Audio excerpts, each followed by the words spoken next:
हम लोग आज आप सबके साथ इग्मो जो एक मशीन है, लाइफ सेविंग मशीन, उसके बारे में बात करना चाहते हैं। आप जैसे शुरू करेंगे उसके बाद हम लोग आपको साथ साथ इंटरेक्ट करके आपके क्वेश्चंस के आंसर देते रहेंगे। इग्मो की फुल फॉर्म होती है एक्स्ट्रा कॉर्पोरियल मेम्ब्रेन ऑक्सीडेटर। बिल्कुल सिंपल टर्म्स में वो एक ऐसी मशीन है जो लंग्स और हार्ट को सपोर्ट कर सकती है। मान लीजिए कोई एक ऐसा पेशेंट है जिसके लंग्स बिल्कुल काम नहीं कर रहे, आपने वेंटिलेटर का नाम सुना है। लंग्स के पेशेंट को जिनको बहुत सीवियर इन्फेक्शन है वेंटिलेटर पे डालते हैं, और मान लीजिए वेंटिलेटर से भी काम नहीं चल रहा, तो एक नए लेवल की मशीन है जो आप ये मान लीजिए कि लंग को कम्प्लीटली रेस्ट कर दिया और वो मशीन लंग्स का काम कर रही है। सिमिलरली एक और पेशेंट है जिसको कि हार्ट का फंक्शन बहुत पुअर हो गया है। अगर हार्ट का फंक्शन बहुत पुअर है तो काम नहीं करेगा, हमने कन्वेंशनल ट्रीटमेंट सारे यूज़ कर लिए पर काम नहीं कर रहा। तो ये जो मशीन है, आप इस सिंपल टर्म्स में बोले तो ऐसी मशीन है जो हार्ट और लंग दोनों का काम आर्टिफिशियली काम कर सकती है। हम हार्ट और लंग को रेस्ट दे सकते हैं ताकि जब तक वो रिकवर नहीं किए तब तक ये मशीन पेशेंट को सपोर्ट कर सकती है।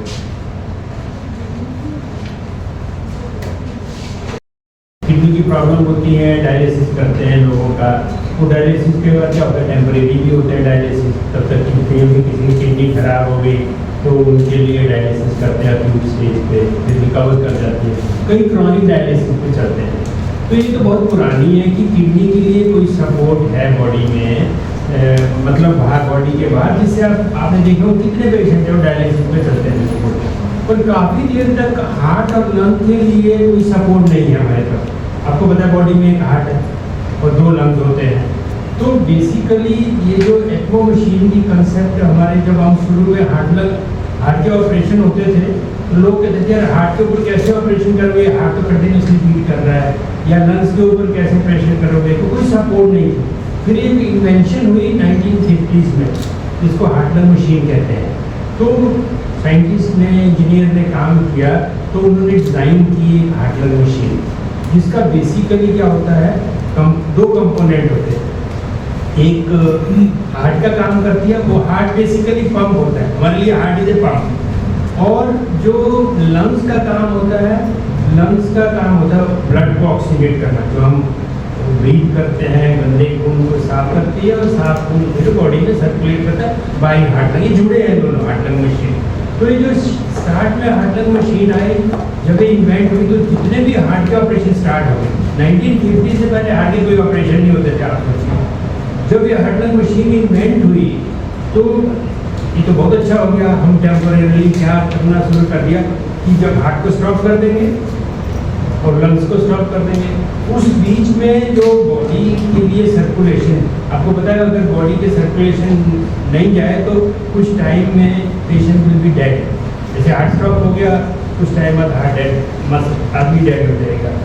पर ये जब ये हार्ट लंग मशीन बनी तो उसके बाद कार्डियक सर्जरी स्टार्ट हुई तो सारे ऑपरेशन जितने भी बैल्स के ऑपरेशन होने लगे, बाईपास ऑपरेशन होने लगे, बच्चों के डिफेक्ट की सर्जरी होने लगी, जो क्लासिकली हार्ट लंग मशीन के नाम से जानी जाती है काफ़ी देर तक। पर उसका प्रॉब्लम ये है कि हार्ट लंग मशीन जो है आप ऑपरेशन थिएटर में जो यूज़ करते हैं वो सिर्फ आप 5-6 घंटे के लिए यूज़ कर सकते हैं, उससे ज़्यादा नहीं रख सकते पेशेंट के आपका, नहीं तो उसके ब्लड के लिए, हार्ट लंग मशीन ब्लड के थ्रू आपका जो पूरा ब्लड है मशीन में जाएगा, वो मशीन उसको साफ करेगी, फिर बॉडी में वापस चले जाएगा। तो ये हम ज़्यादातर ऑपरेशन इसी पे करते हैं।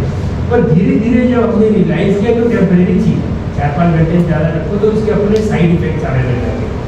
बट सेम कंसेप्ट और हार्ट लंग मशीन की कंसेप्ट अब जो है टेक्नोलॉजी इतनी एडवांस हो गई है कि यही कंसेप्ट आप बाहर यूज़ कर सकते हैं। बाहर मतलब आईसीयू में यूज़ कर सकते हैं। सेम कंसेप्ट है हार्ट लंग मशीन की, सब हार्ट और लंग को आप सपोर्ट कर सकते हैं ज़्यादा देर के लिए, इवन दिन के हिसाब से 15 दिन 20 दिन में मंथ्स तक लोगों ने सपोर्ट किया हुआ है इस हार्ट लंग मशीन। तो basically that is ECMO, extra corporeal, corporeal is body, है ना, एक्स्ट्रा मीन बॉडी से बाहर आप इस मशीन को यूज़ कर सकते हैं। आप पेशेंट को आईसीयू में रखो, उसमें सीको में रखोगे तो वो आप अपना सारा ब्लड पेशेंट का मशीन के थ्रू जाएगा, ऑक्सीजनेट होगा, मशीन ऑक्सीजनेट करेगी, same blood given back to patient, और इसमें आप पेशेंट के हार्ट और लंग को सपोर्ट कर सकते हैं लंबे अरसे के लिए। पहले तो लगता है ओटी में ऑपरेशन थिएटर में ही होते हैं, पर ये ओटी वाला कंसेप्ट जो है वो बाहर आ गया।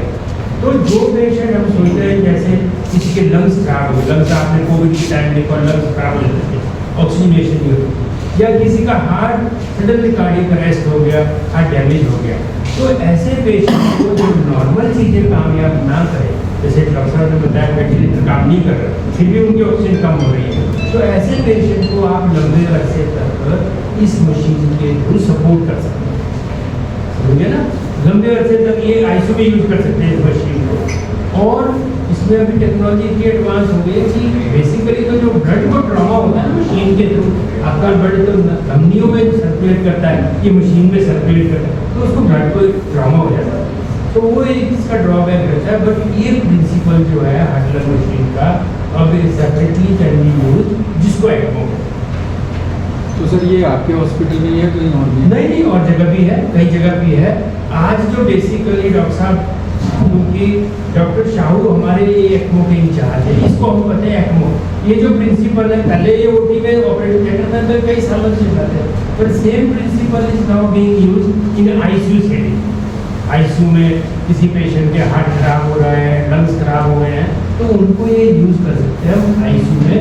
और होप करते हैं कि जो इमीडिएट जो हार्ट को इंजरी हुई है या लंग को इंजरी हुई है, जैसे निमोनिया हो गया, रिकवर नहीं कर रहा है, ये पेशेंट अगर हम वेंटिलेटर के बाद में भी मर जाएंगे, पर ऐसे पेशेंट को आप इस ECMO मशीन में डाल दो, दे कैन इम्प्रूव। तो एक लेडी जो डॉक्टर साहब बता रहे हैं, अभी एक लेडी थी जो टर्मिनल थी, young lady, severe pneumonia, almost family ने भी छोड़ दिया था, आईसीयू में भी उनको वेंटिलेटर की सपोर्ट पे नहीं हो रही थी successful, she was put on ECMO। और कितने दिन रहे लगभग 2 से 3 हफ्ते के बीच में उसको मशीन पे रखा, अल्टीमेटली शी वेंट हो। 3 हफ्ते उसको, मतलब उसका ना हार्ट काम कर रहा था ना लंग काम कर रहे थे, तो मशीन के थ्रू शी वेंट हो। दूसरा एक जो बच्चा लड़का, वो सल्फर पॉइजनिंग करके आया, मल्टी ऑर्गन फेलियर में चला गया। सल्फर इतनी डेंजरस पेस्टिसाइड होती है जिससे मल्टी ऑर्गन हार्ट को डैमेज करती है, लंग्स को डैमेज, उसको भी अभी हॉस्पिटल में ही है, फैमिली ने होप छोड़ दी क्योंकि हार्ट की टॉक्सिसिटी होती है, वुड हैव डाइड, तो उसको भी मशीन पे रख के सपोर्ट किया। So it is a type of A life support, आप समझे इसको लाइफ सपोर्ट कहते हैं, जिसमें मशीन काम करती है, हार्ट का काम करेगी, लंग का काम करेगी, and you can keep the patient life for some time, because heart lung काम करते रहे और ब्रेन पेशेंट का ठीक हो, तो you can keep them on support and make this patient survive for a longer period of time, for a time. तो ये नई चीज़ें आ रही हैं जो पहले थी नहीं, तो उसी के ऊपर लोगों में अवेयरनेस होनी चाहिए कि अगर हार्ट लंग्स पर, इस पर एक चीज़ समझने वाली है कि उन्हीं पेशेंट्स को डालते हैं जिसमें हमें लगता है रिकवरी के चांस है। जैसे किसी का निमोनिया हो, निमोनिया तो रिकवर होना चाहिए, हो जाएगा। किसी के लंग्स टोटली खराब हो चुके, उनमें इसका रोल सिर्फ टेम्परेरी होता है, रोल होता है उसमें। जैसे किसी पेशेंट का हार्ट ऑलमोस्ट गॉन है, उसको मशीन पे रख सकते हैं, वेट कर सकते हैं कि बाद में उसके लिए हार्ट या लंग ट्रांसप्लांट किया जाए, वो भी आजकल पॉसिबल है। सर आपने ये ना 2 ECMO का यहाँ पर कर दिया, ये तो आपको सिर्फ दिखाने के लिए कि रिसेंटली 2 पेशेंट है, बट ये मैं सिर्फ ये पूछ रहा हूँ, एक VV ECMO और VA ECMO, इन दोनों में क्या डिफरेंस है? क्योंकि ये भी इनमें अगर कई पेशेंट ऐसे होंगे जिसमें सिर्फ लंग्स खराब है, हार्ट नॉर्मल है, तो उनमें आपको हार्ट मशीन के थ्रू पंप करने की जरूरत है, उसका हार्ट अपना हार्ट नहीं है, उसमें सिर्फ आपको ब्लड को ऑक्सीजनेट करना है। तो ये बोलते दोनों चीज़ें खराब हो, फिर आप दोनों में हार्ट को भी सपोर्ट करेंगे और ब्लड को, इनको आप सेपरेट भी कर सकते हैं। किसी पेशेंट के हार्ट खराब है, लंग्स ठीक है, तो आप सिर्फ हार्ट को ही सपोर्ट करेंगे। मैंने आपको एक, जैसे आपने सवाल पूछा था कि क्या ये आखिरी टाइम का आपका क्वेश्चन था कि क्या ये ऐसी थेरेपी है जिसमें जब कुछ उम्मीद ना हो, मुझे लगता है कि मैं इससे थोड़ा सा डिफर करूँगा।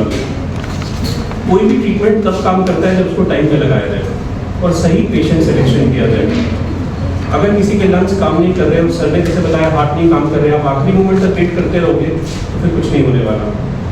एक पेशेंट है जिसको कन्वेंशनल मतलब जो नॉर्मल थेरेपीज काम नहीं कर रही, वो काम नहीं करेगी तो जान जाने के चांसेस हैं। उस स्टेज पे अगर हम सेफली इस मशीन को डाल सकते हैं, हम उस पेशेंट को बचा सकते हैं। सो लास्ट स्टेज थेरेपी नहीं है, आप इसको एडवांस थेरेपी बोलो तो ज़्यादा बेटर तरीका होगा। एडवांस थेरेपी जिसको अगर सही पेशेंट में सही समय पे यूज़ किया जाए तो हम लाइफ सेव कर सकते हैं। जैसे सर ने दोनों एग्जाम्पल्स दिए हैं, वो दोनों पेशेंट्स अगर उनको ये सपोर्ट ना मिलती वो आज जिंदा ना होते।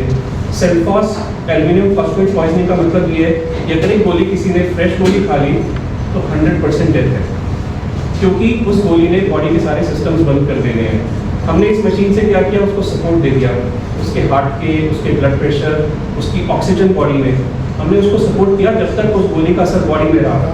जैसे ही गोली का असर बॉडी से खत्म हुआ, ऑर्गन्स वापस आने शुरू हो गए और उस ड्यूरेशन में इस मशीन ने उसको अच्छे से सपोर्ट कर लिया। तो क्योंकि उसको उस टाइम पे ये मशीन प्रोवाइड की गई, इसके कारण आज वो पेशेंट हमारे बीच में है और उस वाली स्टेज पर है जहाँ पर शायद अगले कुछ दिनों में वो आईसीयू से बाहर चला जाएगा। सर इसमें हर एज फैक्टर के लिए हार्ट के और भी कई तरह के ऑपरेशन, जैसे वैल्व चेंज करना है, बच्चों के डिफेक्ट होते हैं, कॉम्प्लिकेटेड है, उनमें तो हमें हार्ट को स्टॉप करना ही पड़ता है। उसमें तो हार्ट लंग मशीन का सब्स्टिट्यूट नहीं है, सिर्फ एक बाईपास सर्जरी है। वो भी कई सेंटर तो अभी भी इसको हार्ट लंग मशीन में हार्ट को स्टॉप करते हैं फिर सर्जरी करते हैं। बट क्योंकि ये जो आर्टरीज होती है हार्ट के सरफेस पे होती है तो उसके लिए भी हार्ट डलेगी। अदरवाइज कोई मैच नहीं कि हार्ट लंग मशीन अब खत्म हो गई या ये 2/3 हार्ट सर्जरी अभी भी हार्ट लंग मशीन के थ्रू है। जो आप ये मान लीजिए कि जो ओटी की हार्ट लंग मशीन है उसका साइज है ऑलमोस्ट स्टेबल जितना, और जो आईसीयू में जैसे इक्मो मशीन की बात कर रहे हैं उसका साइज आप लगा लो जैसे जितना ये कुर्सी है। तो बहुत एक कम्पैक्ट इंटेलिजेंट सी मशीन है जिसको कि आप आराम से ओटी वाली मशीन को मूव नहीं कर सकते। जो आईसीयू वाली मशीन है उस मशीन को मशीन पे लगाकर पेशेंट को आराम से हम मूव भी कर सकते हैं। बहुत कम्पैक्ट मशीन है और बहुत इंटेलिजेंट मशीन। ये जो एक्मो पे डालते हैं हम लोग ओटी में नहीं डालते हैं, लेकिन आईसीयू में तो आईसीयू में डालते हैं बेड साइड पे, उतना स्पेस सही है इसके लिए। जस्ट थोड़ा सा सीकोड चाहिए उसका लग रहा है और वो डाल देंगे। लॉन्ग लास्टिंग कितने टाइम तक रहता है? मतलब कोई क्रिटिकल पेशेंट है तो उसको सो इक्मो को हम लोगों ने हमारे आईसीयू में कुछ पेशेंट्स में इवन 2 महीने तक भी मेंटेन किया है। अगर आप ये समझने की कोशिश करो कि एक शरीर का इक्मो क्योर नहीं है, पहली बात तो ये क्लियर सबके दिमाग में होना चाहिए। इक्मो इलाज नहीं है। इक्मो क्या है, वो हमें टाइम दे रहा है। जब तक बिजली गई हुई है तो इन्वर्टर चाहिए, सिंपल सी चीज़ है। इन्वर्टर बंद कर दोगे तो काम खत्म हो गया, तो ये इन्वर्टर है। जब तक बिजली नहीं आई तब तक हमें सपोर्ट करना पड़ेगा। तो उस मशीन को हम तब तक सपोर्ट करते हैं जब तक कि उसके ऑर्गन्स रिकवर करना ना शुरू कर दें। बिल्कुल सिंपल सी चीज़ है। सो टाइम स्पैन नहीं है। एडवांस सेक्टर में हो सकता है 3-1 महीने तक भी रखा जाए। जैसे सर ने बताया किसी के लंग्स इतने फेल हो गए हैं कि उसको ट्रांसप्लांट की जरूरत है, वहाँ पर क्या होगा, इक्मो डाल के पेशेंट को रख देंगे जब तक उसको ट्रांसप्लांट की ऑर्गन ना मिल पाए। अगर ये इक्मो ना डालते तो पेशेंट उस स्टेज तक ही ना पहुँचता जहाँ पर उसको लंग मिलेगा या हार्ट मिलेगा। तो ये मशीन एक तरीके से ब्रिज है, ब्रिज टू ऑर्गन सपोर्ट। मतलब वो हार्ट और लंग को सपोर्ट कर रही है जिस समय हार्ट और लंग अपना बोझ उठाने के लिए तैयार नहीं है। सो टाइम स्पैन नहीं।